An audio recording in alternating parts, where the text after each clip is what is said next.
Eu quero convidar você a localizar comigo, na sua Bíblia, um texto muito conhecido, o Salmo de número 121. Assim está escrito na palavra de Deus. Elevo os meus olhos para os montes. De onde me virá o socorro? A resposta: o meu socorro vem do Senhor, que criou os céus, ou o céu e a terra. Amém, igreja? Eu tenho certeza que existe dentro de cada um dos seres humanos uma inclinação a uma direção. E eu digo que há esta inclinação não porque é força da expressão da minha parte, mas porque de fato quando Adão foi criado no Jardim do Éden, ele foi criado com uma inclinação.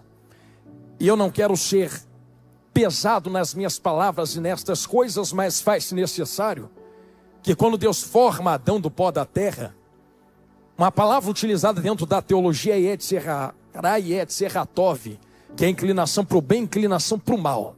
E é por isso que você vê Adão e Eva dentro do Jardim do Éden, e existe uma tentativa da parte de Satanás em inclinar o coração de Eva depois de Adão através de escolhas. E eu quero ser muito claro nesse começo de mensagem. Vocês não veem Satanás forçando Eva a fazer nada. E não vem dentro da Bíblia Satanás forçando Adão a fazer nada. Ele não pode. Ele não pode chegar até Adão, a Eva ou a qualquer um de nós e dizer: faz porque eu estou mandando. A priori, quem está na presença de Deus é livre. E é tão livre que é livre para tomar as próprias escolhas. Porque esta inclinação não é algo forçoso. Essa inclinação, que é inclinação para o bem ou inclinação para o mal, é algo livre. E Deus aplica esta liberdade para saber o que se passa no coração humano.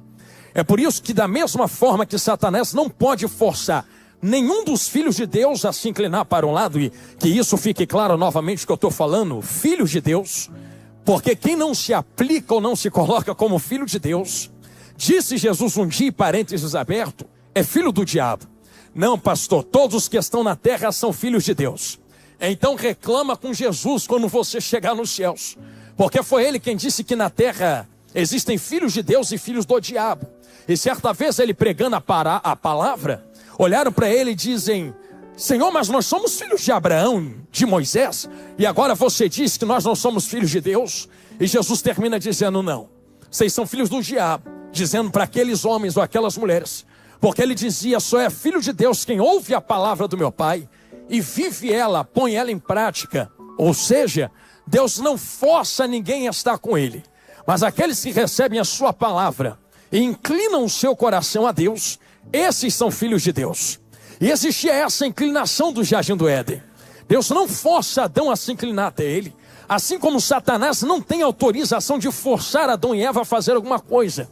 E eu quero deixar bem claro em algumas palavras para entrar de cabeça nesse salmo, que é por isso que Satanás tenta convencer Eva e depois, através de Eva em Adão, com palavras: certamente não morrerás, serás como Deus, pode comer que não acontece nada. Em nenhum momento ele abre a boca de Eva e enfia o fruto por lá de dentro. E a mesma coisa a Deus. Quando você vê Deus descendo a viração do dia dentro do Jardim do Éden, você não vê Deus forçando Adão a estar com ele. E eu quero deixar esta palavra como um direcionamento dentro desse sermão, que Deus desce a viração do dia. E eu vou fazer uma pergunta tão fácil e clara de EBD. Se Deus é onipresente, está em todos os lugares, sim ou não?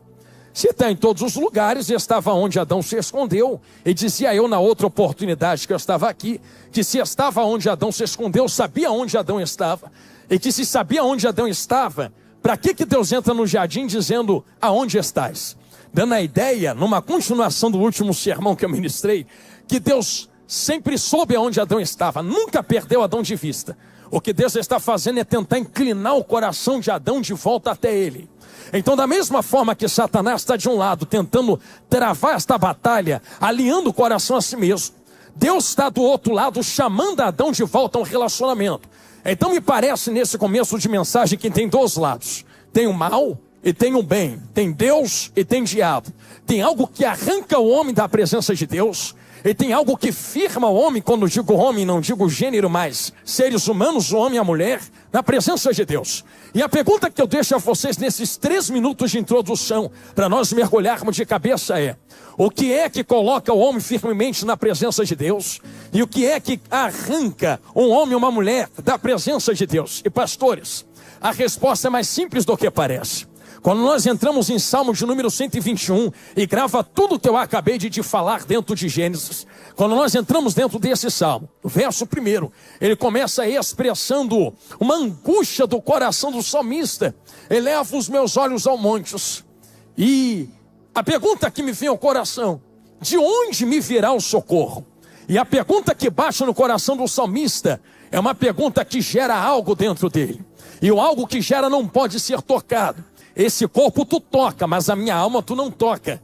Então tudo aquilo que não pode ser tocado é sentido na alma, e tudo aquilo que pode ser tocado é colocado ou posicionado na carne. Então quando você fala de coisas que não podem ser palpáveis, uma escolha não é tocável. Você vai escolher direita, esquerda, cima, baixo, frente e trás. Você não pega a escolha nas suas mãos, mas você vive as consequências da tua escolha na tua carne. Então é algo que tu não toca, controlando aquilo que tu toca, a tua escolha. Assim como uma alma controla o corpo. Olha para dentro de Gênesis, assim como você olha para Salmos, e você vai ver algo invisível controlando as ações de Adão, de Eva e do salmista. Pastor, o que é que controla a ação deles? Parênteses grandão aberto diante de vós para a resposta desta pergunta.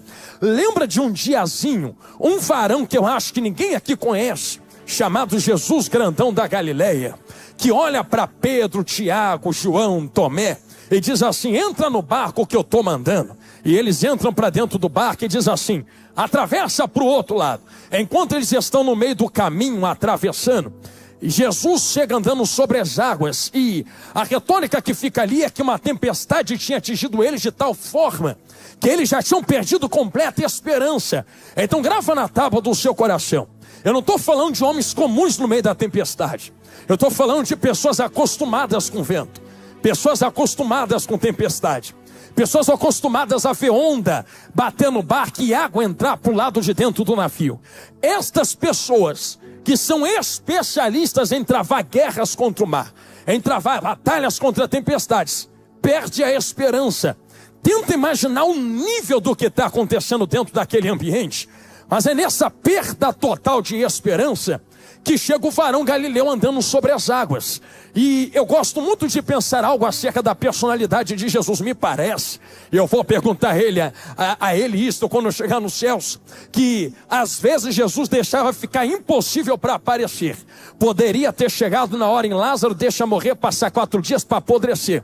Até o 3º dia alguém poderia dizer: é ressurreição de remédio, foi mão humana. No quarto dia alguém iria dizer: é impossível ressuscitar. Se é impossível, Jesus chega. A mesma coisa a tempestade. Quando alguém grita: é impossível sair desse ambiente, dessa situação, Jesus chega andando sobre as águas. E quando ele chega andando sobre as águas, sei que vai doer o que eu vou falar, mas vai curar.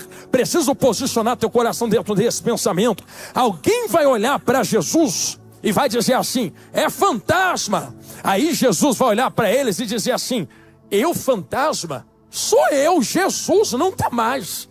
Em outras palavras, por que vocês estão me chamando de fantasma? Vai doer, mas vai curar. Se tu anda comigo, come comigo, dorme perto de mim, tá comigo para cima e para baixo, ouve a minha voz, conhece quem eu sou, sabe quem eu sou, e agora me chama fantasma.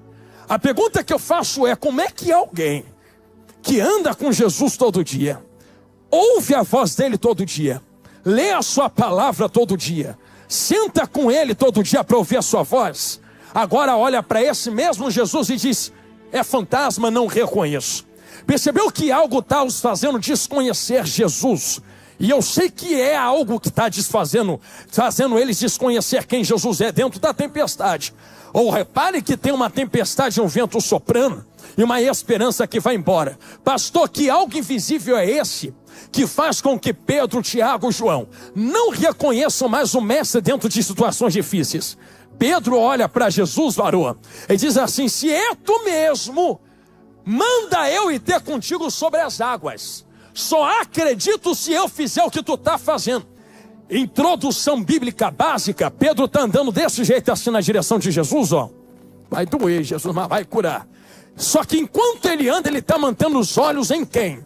Em Cristo, em Jesus. Eu quero que você deixe bem claro esse pensamento dentro da tua cabeça. Pedro não afundou quando tirou o pé do barco e botou o pé nas águas. Ele tirou o pé do barco, botou o pé nas águas, já está andando na direção de Jesus e não está afundando. Percebeu que não é vento, não é mar, não é tempestade e não é água que está afundando ele. Já estava andando na tempestade, já estava caminhando sobre as águas, com os olhos em Jesus. Mas com carinho, chegamos na resposta de Adão, de Eva e do salmista. Foi quando ele tirou os olhos de Jesus. Entenderam ali no meio, falou olhando para a galeria. E colocou na tempestade. E olhando o vento soprando em volta. Olha Pedrão, o que acontece com ele, ó.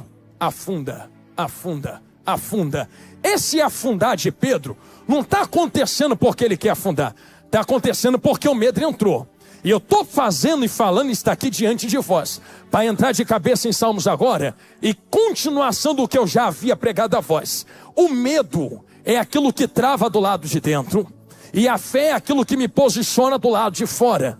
Olha para o salmista em Salmo 121. Ai, Jesus, que coisa maravilhosa. Eleva os meus olhos para os montes, de onde me virá o socorro? A pergunta é, existe um medo travando do lado de dentro, porque existe uma situação terrível do lado de fora. A pergunta que ele faz a si mesmo, cadê o socorro? Cadê o socorro? Cadê o socorro? Cadê o socorro? Gastei 10 minutos da mensagem do tempo que eu tenho para pregar a voz, para repetir, resumir praticamente tudo que eu tinha pregado a última vez, para continuar falando a vocês o que eu preguei da última vez. Um medo que trava do lado de dentro e uma fé que pode posicionar do lado de fora. A pergunta do salmista é, tem alguém que pode me socorrer? Só que ele está procurando no lugar errado. Ei, Jesus, procurando aonde? Olha os montes. E a pergunta enquanto eu olho para os montes é, de onde me vem o socorro? Posso fazer uma pergunta clara? Por que o salmista está olhando para monte dentro desse texto? Sabe qual é a resposta? Vocês que são estudantes de EBD, sabem que Israel sempre teve um problema de relacionamento, sim ou não? Uma hora estava com Deus, outra hora estava com outros deuses, uma hora estava adorando Jeová, outra hora estava adorando deuses da Babilônia, filisteus. Aí imagina que quando esses países circunvizinhos de Israel invadiam Israel, traziam suas culturas e seus deuses para dentro de Israel. E quando Israel recebia esses deuses, Deus descia na terra. E quando Deus descia na terra, Deus filtrava Israel, limpava Israel. E dizia, Israel, fica firme comigo, eu tenho coisa contigo, eu vou levar vocês, eu tenho promessa. Israel filtrava. Só que existiam altares aonde esses deuses eram adorados. E aonde esses altares de deuses estranhos eram adorados ficavam, pastor? Nos montes. É por isso que você lê dentro da Bíblia, algumas vezes, que existem coisas chamadas altos. Altos dentro da Bíblia não é somente um lugar alto.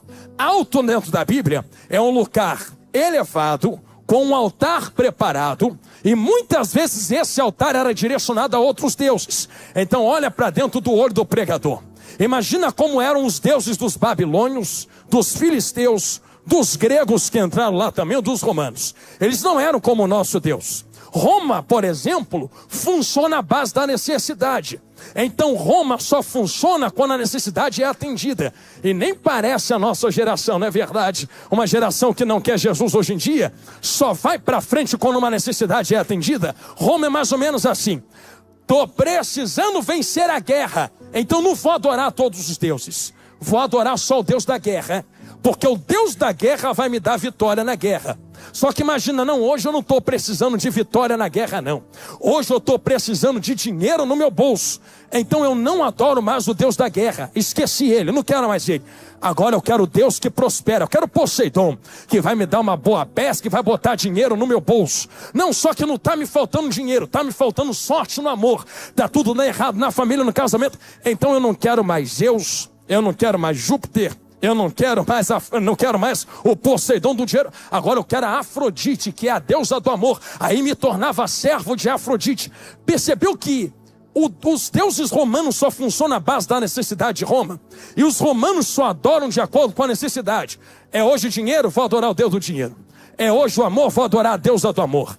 É hoje a necessidade de guerra, vou adorar o Deus da guerra. Então há um abandono de deuses de acordo com a necessidade. O salmista está olhando para os altos, para os montes, e está dizendo assim: Israel, Jesus lá vai, está cheia de respostas na sua volta. Eu tenho as minhas necessidades, todo mundo tem, e estou com medo porque isto pode me matar. Eu estou olhando para os altos, porque tem um povo aí dizendo que é nos altos que está a resposta. Então, se eu estou precisando de vencer guerra, eu vou olhar ali para aquele alto do Deus da guerra. Aí o salmista está embaixo, olhando para o monte em cima, aonde está o altar do Deus da guerra. Deus da guerra, tu pode me dar a resposta que eu preciso? Eleva os olhos aos montes. Só que ao olhar para o Deus da guerra, eu vi que lá não estava o meu socorro. Meu socorro não vem da guerra.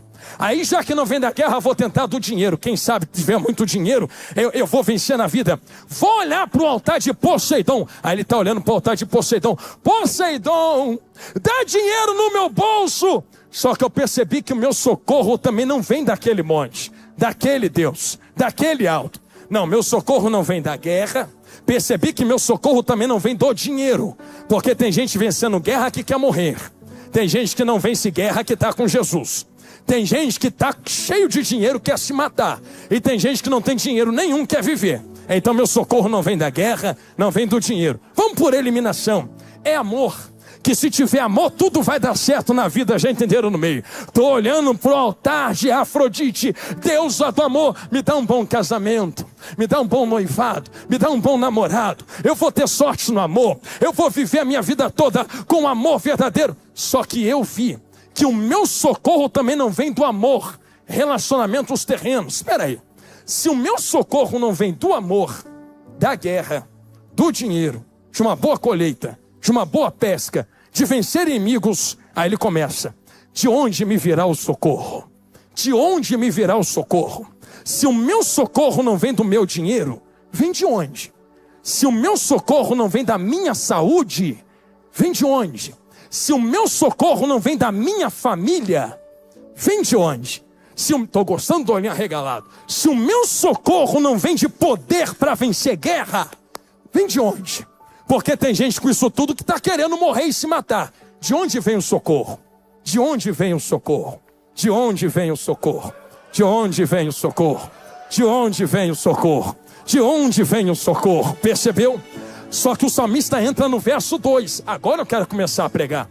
O meu socorro não vem do dinheiro, não vem de vencer guerra, não vem do amor, não vem de quem está na terra. O meu socorro vem daquele que me dá dinheiro. O meu socorro vem daquele que me dá o amor. O meu socorro vem daquele que me dá a força para vencer guerra. O meu socorro vem daquele que entrega os inimigos nas minhas mãos. De onde, pastor? O meu socorro vem do Senhor. Senti ele passar aqui dentro. Pastor, que Senhor é esse? É o Senhor sentado sobre todas as coisas. Eu vou tentar ilustrar aqui no altar. O salmista está aqui embaixo, ó, aqui, ó. Olha para o pastor Jonathan, está aqui embaixo. Está olhando para o monte ali na frente. Vai doer, irmão, vai curar. Então ele está aqui embaixo olhando para onde? O monte é alto, está olhando para cima. Só que ele está olhando para cima com uma direção errada. Ele está olhando para cima e não enxerga quem está acima dos montes. Eu faço uma pergunta a vocês para entrarmos de cabeça no verso 2. Como é que alguém que está na terra olha para cima e não consegue enxergar Deus? Ele está embaixo, olhando para cima e não enxerga o Deus que está acima. Porque entre ele e entre o Deus que está nos céus está o monte da necessidade. Enquanto eu só enxergar a minha necessidade, não vou conseguir ver o Deus que atende a necessidade. Vai doer, te amo. Enquanto eu só olhar para o meu umbigo, não consigo enxergar o Deus que criou esse umbigo que está aqui na minha barriga. Não, pastor, tu está dizendo que eu não posso pedir nada para Deus? Tem que pedir. Se tu não pedir para Deus, tu vai pedir para quem? Tu só tem que saber a ordem com a qual se pede. não é pedir para depois estar com Ele. É enxergar e vê-lo primeiro, para depois entender. Aqui falou olhando para a esquerda. Pedir alguma coisa não é a tua necessidade na frente do teu Deus. É o teu Deus na frente da tua necessidade.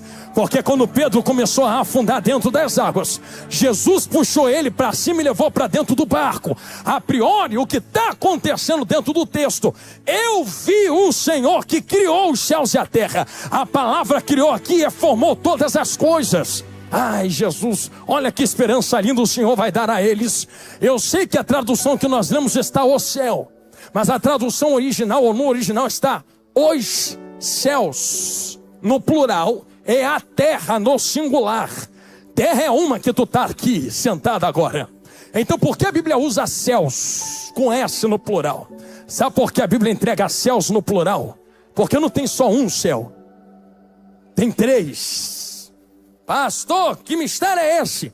O primeiro céu é esse aqui que tu está vendo, que voa passarinho, avião. Esse é o primeiro céu, é o céu da terra. Sabe qual é o segundo céu que a Bíblia fala? É o universo, é onde está planetas, estrelas, meteoros. Esse é o segundo céu. Sabe aonde está o terceiro céu? Terceiro céu ninguém sabe aonde está, mas é onde está o trono da glória de Deus e é onde ele se assenta assim, ó. Então tem uma escada, tem um primeiro que tu tá, tem um segundo que é o universo inteiro, e tem um terceiro. Pastor, aonde está o terceiro? Está fora do segundo, mas ao mesmo tempo ele também está no segundo. Como é que está fora do segundo, pastor? Irmãos, existe uma regrinha básica de EBD dentro da Bíblia. Deus nunca vai esvaziar algo para encher outro algo. Ele transborda isto aqui para poder encher o que está vazio. Você quer ver só esta prova bíblica? Isso aqui eu estou falando de presença. Como é que Deus transborda para encher? 2 Reis 4. Deus não precisou que descesse azeite. E eu vou falar isso aqui rasgado, porque tem gente que pensa que desceu, não desceu. Deus multiplicou o que já estava na casa. Só precisou de um com um pouco de azeite para fazer assim, ó. Ele multiplica o que já tem e vai enchendo quem quer, vai enchendo quem quer, vai enchendo quem quer. Só tem um jeito dele encher o primeiro, é se transbordar o segundo. Só tem um jeito de encher e transbordar o segundo, é se já tiver enchido o terceiro. Para tu é impossível, não conheço quem pode, mas eu sei quem pode. Imagina Deus sentado no trono de glória, vai começar assim, olhando para alguém na terra, igual Isaías, igual o salmista. Permita-me tirar, pode deixar o pedestal aqui que eu vou usar ele ainda. Olhando o salmista, e o salmista da terra dizendo assim: Senhor, socorro! Igual Daniel, Ezequiel, Isaías dizendo: no ano em que morreu Uzias eu entrei e clamei socorro. Daniel de dentro da cova dos leões, Ezequiel no vale de ossos secos, e Deus lá no trono de glória assim, ó, sentado. Aí ele ouve a voz, porque ninguém trava a oração de gente na terra. Ele ouve a voz de alguém clamando aqui no primeiro céu, dizendo: socorro, socorro, socorro. Ele se inclina, coisa da minha cabeça. Imagina ele se inclinando e vendo um crente aqui dentro da Debueno dizendo: Senhor, eu estou nas minhas últimas forças. Se o Senhor não me renovar hoje, eu não sei como é que eu vou conseguir seguir. Se o Senhor não fizer nada hoje, eu não sei como é que eu consigo prosseguir. Imagina Deus: eu vou te tocar, eu vou te encher, vou te renovar. Só que para fazer, tem que encher muita coisa antes de encher tu. Isso é fácil para Deus. Aí vem os serafins cantando em Isaías, cheguei em Salmo: e toda a terra está cheia. Peraí, se já está cheia aí, está aqui tudo, já está tomado. Está tomado como de glória? Fiz essa volta para chegar aqui, porque o Senhor que criou os céus e a terra alcançou quem estava na terra, quando o dinheiro não alcançava, quando nada na terra mais alcançava, quando família não alcançava, Ele alcançou. Como? Tem que encher a terra de glória. Como é que enche a terra de glória? Entenderam já que só transbordando do terceiro para o primeiro. Aí um belo dia, Ele olhando a humanidade sem glória nenhuma, olhando a Debueno na sarjeta anos atrás. É domingão de noite, vaso. É domingão de noite, vaza. Lembra onde tu estava 10, 15 anos atrás? Da onde Jesus te arrancou? Tu estava sem glória nenhuma. Até que um dia tu começou: Senhor, se tu existe, se tu ainda está em cima, arranque essa seringa da minha mão, tire esse cigarro da minha boca, quebra esse copo de cachaça, traz a minha família de volta, melhora a minha vida financeira. Deus lá do céu ouviu. Imagina a resposta de Deus: eu não vou abrir uma porta, eu já abri uma porta. E que porta foi essa? Quando ele viu a terra sem glória, ele falou: vou transbordar para a terra. O maior presente que Deus deu para a igreja não foi ouro, não foi prata, não foi pedra preciosa, foi presente de casamento. Se Jesus vai casar com esta igreja um dia, o presente de casamento não é uma porta aberta na terra que é bom, estou precisando. Não é uma casa nova que eu estou precisando também. Não é um carro novo que eu vou dar a entrada no meu carro novo. Sabe qual é o maior presente que ele deu à igreja? Estavam todos reunidos no mesmo lugar. Desse jeitinho assim, ó. De repente, ai, Jesus que me usa. Pensa que quem estava lá dentro estava vivendo o melhor momento? Só porque tu levantou a tua mão para dar glória? Tinha gente querendo matar, os judeus queriam matar, alguém já estava querendo desistir. Tomé estava duvidando, mas Jesus falou: fica porque vocês vão receber, fica porque vocês vão receber, fica porque vocês vão receber. Enquanto estavam reunidos no mesmo lugar, veio do céu. Eu não vou falar isso aqui de novo, não vou repetir. Não veio da terra, não veio do primeiro, não veio do segundo, veio do céu um som.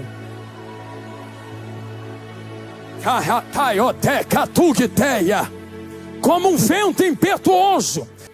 Não sei como tu entrou, mas eu sei como tu sai. Quero aproveitar que tu ficou de pé para adorar a Ele e fazer um convite a tu. Que convite, pastor Jonathan Carlos? Se tu crer, receba. Tá vendo esse altar aqui na frente? Tá tomado de brasas vivas do altar de Deus. Pisou aqui, será renovado, restaurado, vai ter força em dia. Meu Deus, Jesus ainda não voltou. Na terra não é descanso, é renovo. Descansa na glória. Se tu precisa de um renovo da parte de Deus, talvez tu tenha vindo se arrastando. Pastor, tu está falando com quem não é crente. Não, estou falando com crente também. E aqui eu estou colocando as duas modalidades, se assim eu posso falar. Modalidade o que, pastor? Quem já está com Jesus e precisa de um renovo esta noite. Mas quem talvez está afastado da presença mesmo estando na igreja. Porque só estar em nosso meio não significa ser igreja.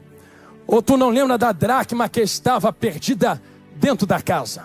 Está na casa, mas está perdida. Então para que está na casa, diz a Bíblia? Só que chegou a hora de Jesus te achar aqui dentro esta noite. Eu não tenho preconceito contra quem vem gritar socorro no altar. Porque com carinho ninguém está na tua pele. É tu quem está precisando de ajuda. E vai ficar fingindo que está tudo bem porque tem alguém te olhando. Lembra de Pedro? Pedro está afundando. E precisa água quase matar para gritar socorro. Eu sempre gosto de dizer isso. Por que não grita quando já viu que estava afundando? Sabe que o Espírito Santo falou comigo? Jonathan, Pedro não está sozinho na tempestade não. Tem gente do barco que não está afundando. Também não caminha, como é que vai afundar? Tem gente do barco que não fracassou. Também não caminha, como é que vai fracassar? Só fracassa quem está tentando acertar. Só caminha, afunda quem está tentando caminhar. Só que tem gente do barco que talvez estivesse olhando para ele, que está num nível melhor do que ele está afundando. E a cabeça de Pedrão agora? O poderoso Pedro que corta as orelhas, poderoso Pedro que é pedra, que vai na frente, que prega e testemunha salvo. Agora esse Pedrão está afundando. Meu Deus, o que vão pensar de mim? Meu Deus, o que vão achar de mim? Nada, quem está afundando é tu, não é quem está no barco te olhando, minha filha. Não é quem está no barco te olhando, meu filho. Vai deixar de pedir socorro porque tem alguém te olhando e te vendo aqui hoje. Quem está morrendo é tu no meio da guerra. Eu estou te esperando nesse altar esta noite. Se você quer receber esse renovo da parte de Deus, pastor, eu quero, faça o quê? Sai correndo do seu lugar e vem correndo aqui para frente agora. Pastor, tu está chamando crente, não é? Ou não crente, eu estou chamando qualquer um que está aqui me ouvindo minha voz agora.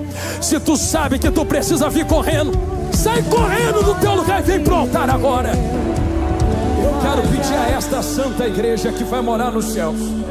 Vocês podem estender as mãos para cá, para frente. Tem vidas pedindo socorro a Deus aqui. E quando alguém pede socorro na tua frente, tu faz o quê? Cruza o braço, se cara e fala: tá bom, vê aí que faz. Ou tu clama como se fosse você lançado aqui nesse altar. Comece a orar como se fosse tu gritando socorro aqui na frente agora. De onde me virá o socorro? O teu socorro vem do Senhor que te formou no ventre da tua mãe, que criou céus e terra e está aqui esta noite, dizendo: a água não vai te matar. Eu atravessei a realidade do universo para te alcançar. Depressão não para, medo não para, angústia não para. Cai por terra hoje todo medo em nome de Jesus. Maior é a invisibilidade da fé na nossa vida. Estende as mãos, igreja, e ore comigo. Aleluia. Isto, Espírito Santo de Deus, Senhor Jesus, meu mestre, meu Senhor Deus que se assenta no trono. Teu é o reino, tua é a glória. Senhor, seja entronizado entre nós. Nós levantamos uma bandeira de avivamento aqui esta noite. Nós proclamamos teu nome na terra mais uma vez. Que seja glorificado o seu nome em nossas vidas. Eu venho lhe rogar e lhe pedir, meu Senhor, sustenta os teus filhos, renova a vida deles agora. Se necessário for, reescreva o nome no livro da vida. O que passou, ficou para trás. A partir de hoje começa uma nova história. Pousa sobre eles como um vento impetuoso e renova a tua glória, renova a tua presença, renova o teu fogo, renova, Senhor, a tua presença. Eu coloco cada vida nas tuas mãos, eu coloco cada família nas tuas mãos, eu coloco cada filho e filha nas tuas mãos, com a certeza da vitória. Enche cada um deles, enche cada uma delas, enche agora, enche agora, enche agora, enche agora, enche eles, enche elas, enche com a glória que não há na terra, enche com a glória que a terra não pode dar, enche com a glória que a maconha, a cocaína, a cerveja não entrega, enche com a tua glória, com a tua glória, com a tua glória. Cai por terra agora toda depressão, toda angústia, toda solidão, todo vazio na alma. Cai por terra agora tudo aquilo que não louva a Deus. Eu profetizo vida, eu profetizo vida, eu profetizo vida, em nome de Jesus.